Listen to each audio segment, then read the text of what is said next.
அன்பிற்குரியோரே, உங்களுக்கு வணக்கம், வாழ்த்துகளும்.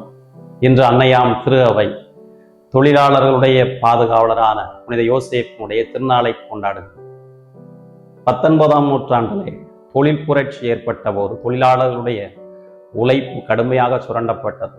அதைவிடவும் அவர்கள் விலங்குகளைப் போன்று நடத்தப்பட்டார்கள். ஆகவே அவர்களுக்கு தங்களுடைய ஆதரவை தெரிவிக்கக்கூடிய வகையிலே திரு அவை பங்களிப்பை செய்தது.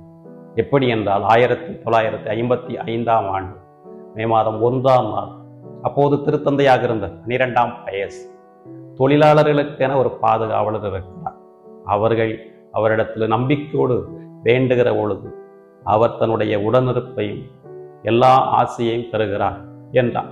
இப்படித்தான் இந்த திருவிழாவானது நடைமுறைக்கு வந்தது.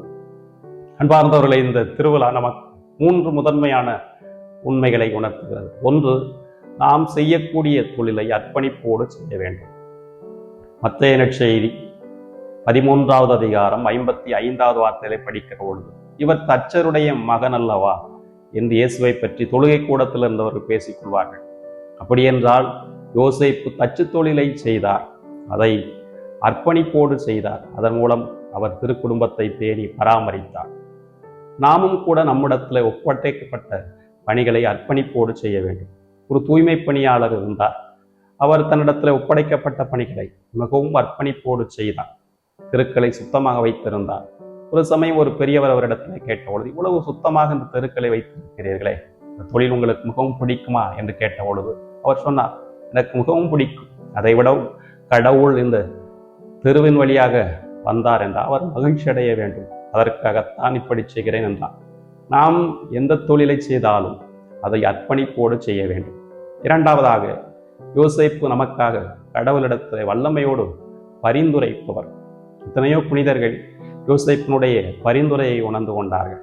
குழந்தை தெரசா சிறு வயதிலே இருக்க போது சாகும் தருவாயில் இருந்தார். அப்போது அவருடைய பெற்றோர் யோசேப்பிடத்திலே மன்றாடினார்கள். அவர் நலம் பெற்று கொண்டார் என்று ஒரு குறிப்பு இருக்கிறது என்றால் நாமும் யோசேப்பினுடைய பரிந்துரையை நாட வேண்டும். நிறைவாக, நாம் நம்மிடத்தில் ஒப்படைக்கப்பட்ட பொறுப்புகளை அல்லது நாம் செய்யக்கூடிய உழைப்பை சரிவரச் செய்கிற பொழுது நாம் உயர்ந்த இடத்தை அடைகிறோம்.